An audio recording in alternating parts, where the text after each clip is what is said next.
least it's not, it seems to be getting better, which is all that matters. Let me make sure everyone's hearing me okay over on X. Testing 1, 2, 3. Oh yeah, looks like they can hear me. I know that they're saying in the chat, my restreaming service saying the chat's not working on X. We'll see if that's true.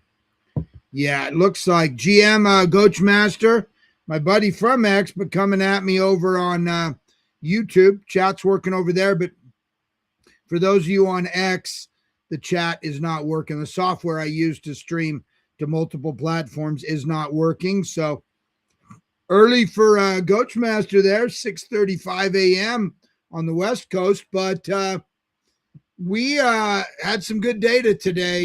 Yesterday we were all waiting, holding our breath for the CPI, the Consumer Price Index, the key inflation indicator the Fed uses, hoping it would come in a little lower than expected. It came in right on target. Markets stayed about flat. Bitcoin dropped a little. What I'm worried about Bitcoin is we're right there. We're literally right there at the 200-week moving average, right? So,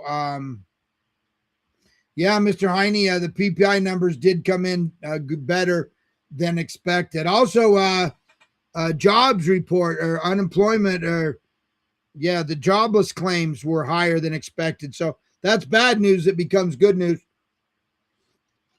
Yeah, we'll show you an article here, but I think the chance is down to like 34% of a rate hike, down from like 86. So this last few days has been critical. For those of you joining me over on X, Restream, the software I use, their X chat is down. I just tried it myself.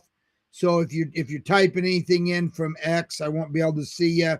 But meanwhile, some of my friends helping me out over on YouTube, getting me some helping the algorithm over there. We got Goachmaster, we got Mr. Heine from the Heine Coin community, the founder, and then Scott also from the Heine community, and also my co-host on the GM Bitcoin show coming up. So great show today, by the way. Scott has a show every day at 8:30 a.m. Eastern time, goes for about an hour and 15 minutes, talk all kinds of stuff. It's a good show, and it's growing if you happen to be there. Steph, who is the Heine Coin in-house technical analysis, coming at us from Belgium over there. Was here every day, helps me out on the GM Bitcoin show, but also helping out a friend rehire all and then train new staff for his restaurant. So he's tied up some days through the summer, but the numbers came in good. The numbers, it was expected 4.9, and we came in at 4.7. Of course, I wish the CPI had come in that good yesterday. I think you really could have turned us around. As it is, we're teetering right here on the moving average. But let's go look over at let's kind of go through all of the traditional, the prices right now in Bitcoin. Then we'll go look at some of the actual numbers. Yeah, PPI came in better than expected. So we'll see. So far, markets reacted. First thing I want to look is at crude oil. Let me refresh it too. Make sure we're looking. Crude oil, all the whatever we hear in the Middle East, what's happening, what's not happening. I've gotten to where I just look at the oil price and the markets, and I just can't believe anything I hear from either side. But today, crude oil 80.93, down 2.81%. So to me, that's positive. Through the last quote unquote ceasefires, peace deals, whatever, we were down to around 68, 69. So like to see those numbers again, but I do like this trend of going down. The NASDAQ, oh, by the way, looking too at SpaceX exploding 144.48. I mean, remember it the day before the day of the release, the token release, or the share release was about 20%. We were all the way down to around 110, 111, now 144.43. And also STRC 95.83 up half a point, getting closer and closer to that $100 par where they can buy more Bitcoins. I would argue that Michael Saylor, the strategies, it's working. They're kind of, they're not buying. They haven't bought for about 8 weeks. They've sold 3 times, all 3 times over 100 million. They've raised some more money. I think they have about 4.7 billion, enough to pay the dividend for 2.7 years. I think it's working. I think it's calming people. Of course, once the price comes back to 75,000 or whatever on Bitcoin, they'll have no worries. But so markets looking up. Markets were looking negative, by the way, before this PPI. So I would say the TradFi markets taking it good. Will it be the catalyst we need on Bitcoin to break above this, hold solidly, bounce off definitively off this 200-week moving average? I don't know if you know exactly what the moving average, 200-week moving average is, Steph. I think it's right around 63.7, 63.6. So if that's true, then we're right there. And this is the daily chart. This is the hourly chart. So it has up a little bit, but we're right there. We don't want to fall below it. It could get ugly. It could get ugly fast, but I think it's kind of a coin toss now. Have we seen the bottom at 57 a few months ago, or are we going to bleed lower? I don't know. But that's where we're at.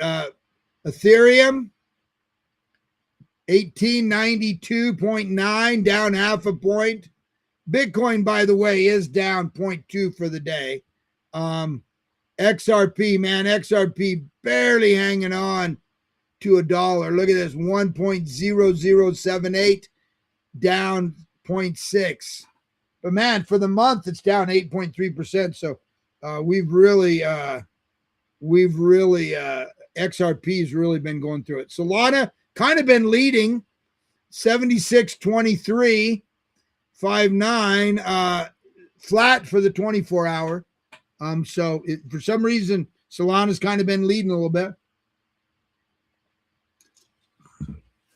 Well, let's jump into some of the. Ansem. Well, I've just kind of been using Ansem and CashCat as kind of a contrast between the new Robinhood chain and Solana, though now that the CashCat's on the app, I don't think it's necessarily a fair comparison. But 191, down 5.5%. But CashCat, of course, it's on the actual app now for everyone to buy, and that's at 147. It's down 1.9%. Our Bitcoin bull, 14.1 million, still down 9.14%. But you see, kind of in this range. Monday, we dropped, a week ago, Monday, we dropped to 4.74 million. This Monday, we dropped to 12 million, and we're just kind of in this range, working on deals, working on things. Jason's working on a deal to get 21 people to get 1%, called the 21 Club.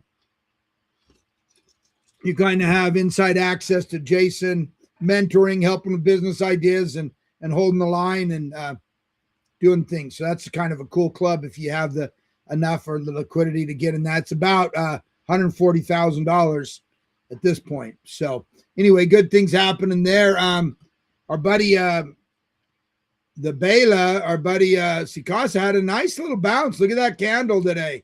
Quite a big candle, from bounced off 500 all the way up over 6. So up 2% today. But man, that was about a 16% jump. So we kind of were bleeding down. That's the 15 minutes. Look at the 4-hour. Yeah, well, that's 15 minutes probably better. It's a newer chart. Just launched on Friday. So less than a week old. But that nice little bounce. So, of course, Sikasa's been around a long time with his Jungle Bay, been 5 years. So don't know if it'll have any huge pops, but I think it'll be a pretty steady, should be a good, steady, slow grind up.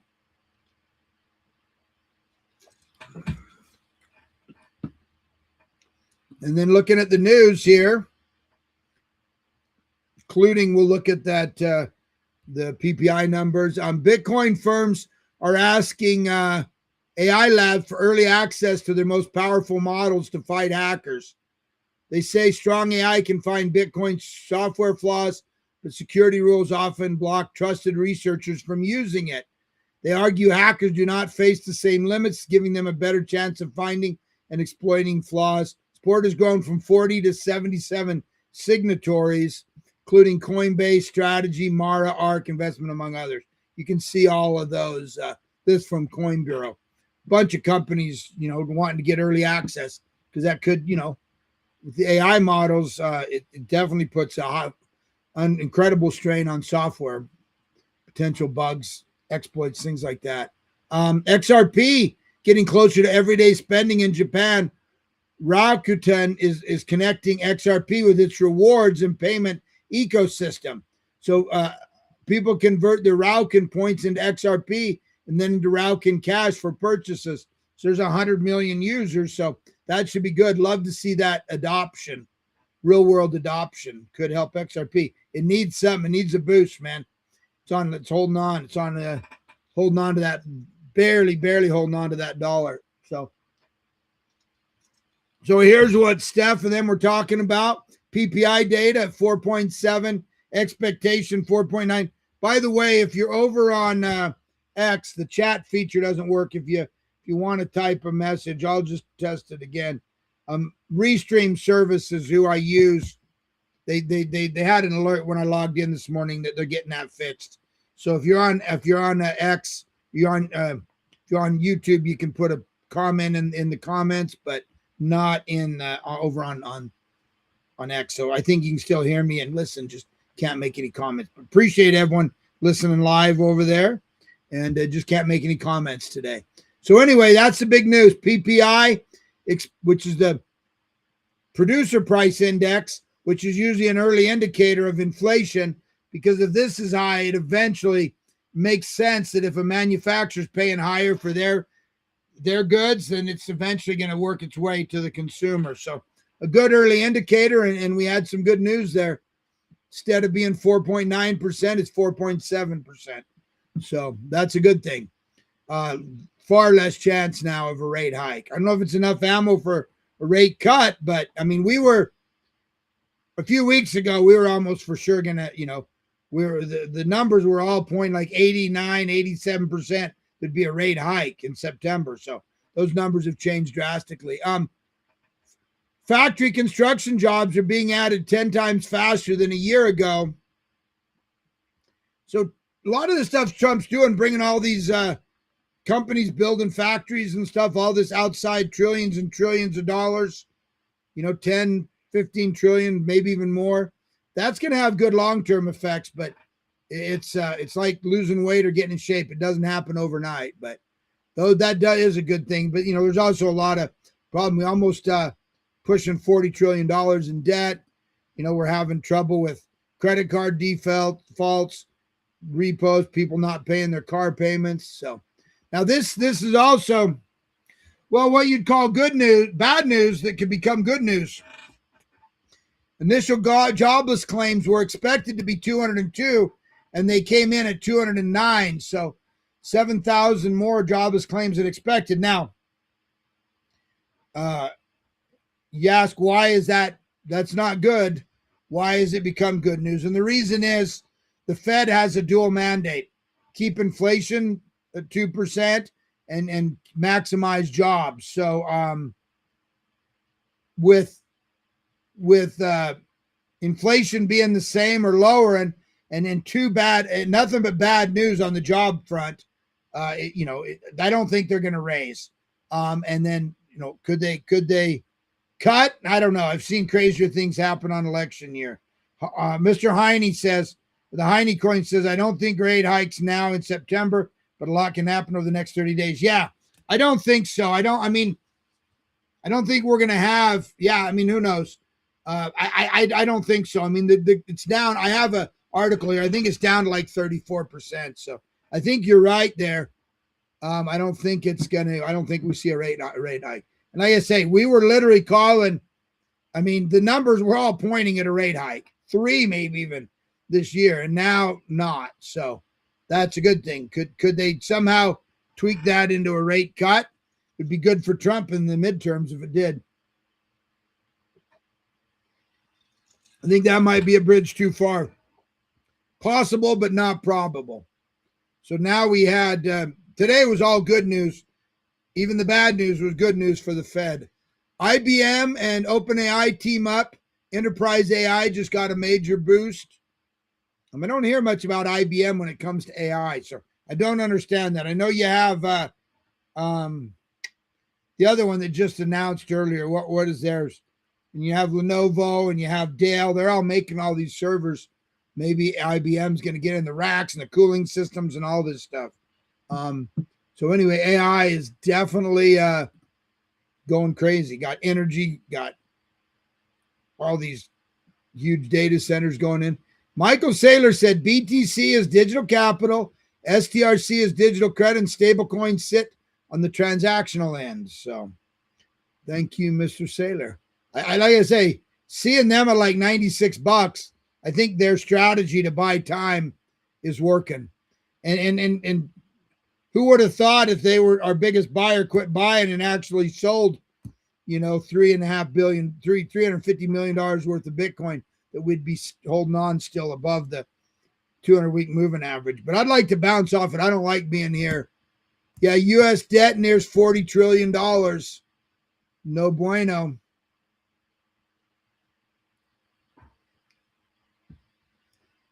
Fed. Yeah, here it is. Fed rate hikes dropped to just 34.1%. So, yeah, I don't think we're going to see a rate hike. I think we can pretty much take the rate hike off the table. And then it'd be nice if this war thing got settled or the oil. But oil's going down. I mean, we need to get down below 70 into the 60s because that oil definitely adds to inflation numbers short term.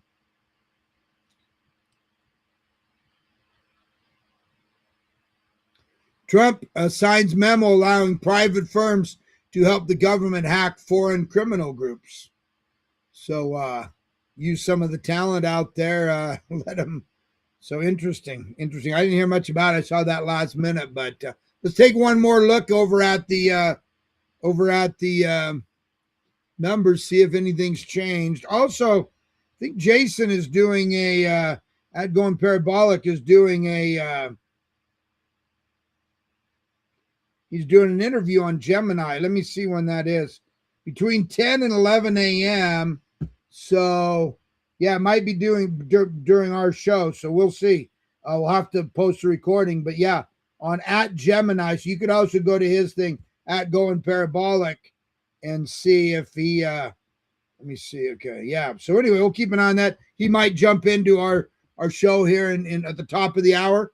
He might be doing that interview. Either way, it'll be good to watch. He does a great job live.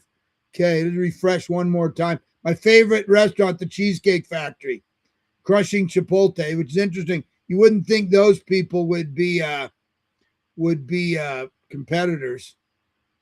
One's like a takeout, one's interesting. I love Cheesecake Factory though. Okay, so we're looking oil still continuing to go down 2.39%. Love that. NASDAQ going up 0.78. It was looking to open in the red earlier. Dow 0.15 and S&P. So NASDAQ taking off. Let's take a look at Bitcoin.